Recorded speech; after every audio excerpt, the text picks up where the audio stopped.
mga great, magandang araw po sa inyo lahat. Today is September 4 ba ngayon, Ken?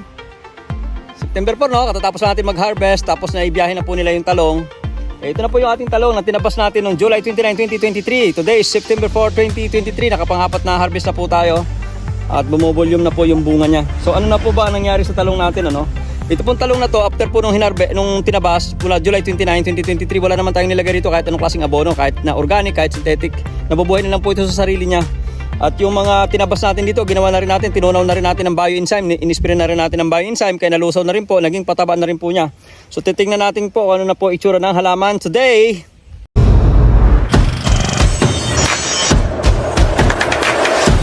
Talong! Every 4 days po, nag-harvest po tayo ng talong. May 4 days ba ngayon? Parang almost, no? Kaya mo tayo huling nag-harvest. Pero more or less, mga nasa 3 to 4 days po. Every 3 to 4 days, harvest po tayo ng talong. May dami po ang talong natin ngayon. Mas maganda ngayon, mas marami na po ang bunga nung tinabas-tabas natin na talong. Para doon po sa mga gustong matuto ng ganyang teknolohiya, kailangan po, number 1, dapat organic ang ating abono. Kasi pagka synthetic, talagang hindi po basta-basta magkakaigihan kasi ang tagal mag-recover. Pero pag organic, wala ako nakitang stress, wala sakit yung halaman, dire-diretso, maraming bulaklak, maraming bunga. Siyempre tutulungan na natin ng foliar fertilization, ProBio foliar fertilizer. Tapos nag-bioenzyme tayo simula nung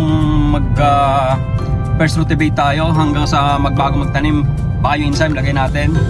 Tapos Everlast organic fertilizer na po yung nilagay natin doon. Makikita nyo po dyan sa vlog ng Noel Agri TV. Para doon po sa mga followers natin, huwag na po kayong magtaka dahil siyempre nakikita nyo nga po dyan. Yun, papunta na tayo sa talongan. Let's go! So yun, basically ito na po yung itsura ng halaman. Ayan po.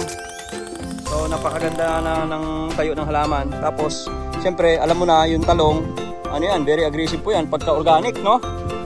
Pansinin nyo po, hindi naman masyadong malinis ang aking ilalim kasi gawa na hindi naman malinisan sa sobrang lawak, sa lawak nga po niyan, hindi pa malinisan ng mga tao yung ilalim.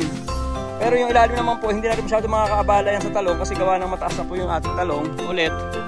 At malalaki po yung kanyang puno. Ano na ba ang nangyari sa talong natin? Ito po ay mga bagong suloy na po ito. Ito po ay mga bagong suloy na yan, bago yan. Saan ba sila sumuloy? Dito. Ito po yung mga pinagputulan natin. Ito. Ayan yung mga pinagputulan natin. Ayan. So saan sila nanggaling? So ito po ay nanggaling na po dito sa mga suloy. Ayan, yan po yung pinagputulan nung 30 days ago. Ito po ay mga bago na, itong mga magaganda na ito ay mga bago na po to. Tapos papakita lang po natin yung nangyari po sa talong sa inyo, no. So from dito sa pinagputulan, nagkaroon na po ulit ng mga panibagong shoots o sanga. Ito na po yon, ito yung mga bago. Tapos ito po lahat ay bago po yan. Ito na po yung pinagputulan natin, yan. Ito po ay puro bago. Tingnan nyo po, puro upright po siya. Puro pataas. Yan, puro pataas. Hindi siya sanga na padipa. Pag padipa po kasi may hirapan ang bunga. Samantalang dito, puro vertical weight na sinasabi ko sa inyo. So yung pinagputulan natin, ito po yung mga pinutol ng araw. Yan, So mabilis naman siyang nagkasuloy. Ito na po yung mga lumang sanga. So ang kagandahan nga ng ganito, sistema, matibay yung talong at the same time, hindi po basta-basta tinatamaan ng shoot borer, fruit borer ngayon. Mapapansin nyo, wala siyang mga paru-parong puti. Ayan, wala mga paru-parong puti. Tapos, ang ilalim po niya ay puro kabuti. Ayan, kabuti po yan, hindi po triple 14 yan. Tingnan nyo, Yan, kabuti.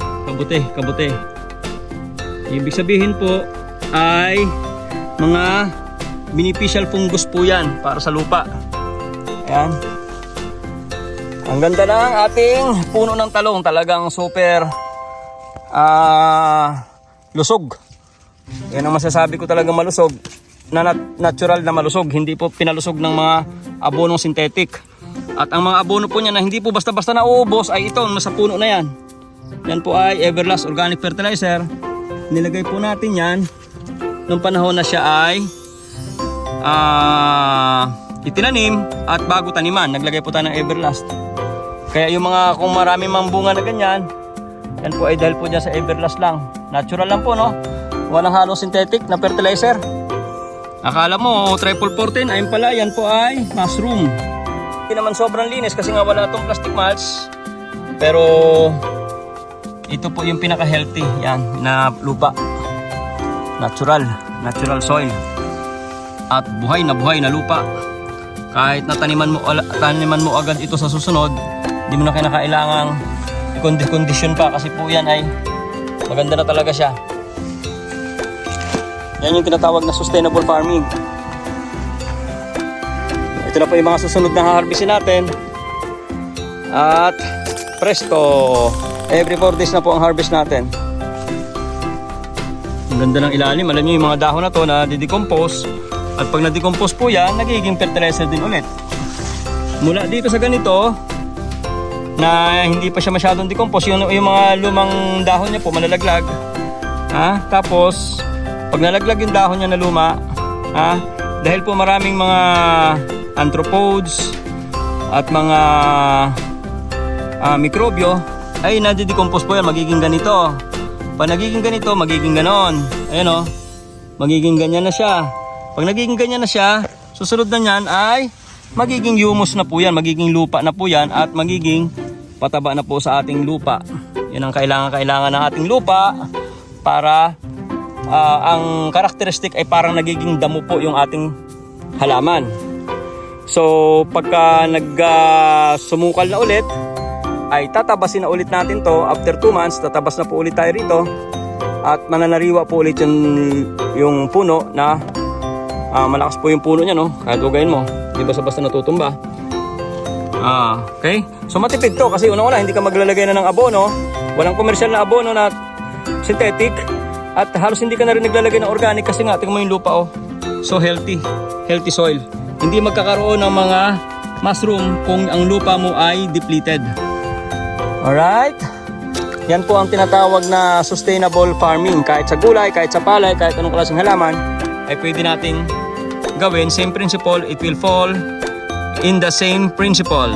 Rito sa Barangay del Valle, San Antonio, Quezon. Tapos na tayo magpa-harvest for now. After 4 days, pa-harvest na naman tayo. Kausap ko na sa Ate Shirley Calaw. Doon na tayo magdadala ng produkto sa susunod. Mas mataas sa kanya ang talong. Ay, ako nagpapasalamat sa ating Panginoon Diyos at tayo binibigyan ng mga ganitong biyaya. Libre lang mula sa nature. Akala nung iba kapag kalagay ka ng synthetic fertilizer, dadami ani mo. Pwedeng mangyari yon pero masisira naman ang lupa natin. So yung advocacy natin doon sa organic fertilization, when you say organic fertilization, kasi dito nag-i-spray pa rin tayo ng mga insecticide kung kinakailangan. Pero organic fertilization method, importante po yan para mapanumbalik natin ang ganda ng ating lupa. Yan ang ating battle cry, yung organic fertilization method ng Noel Agri TV. Thank you very much mga ka-great. Lagi tatandaan sa ating munting channel, Noel Agri TV. Talong ang bida.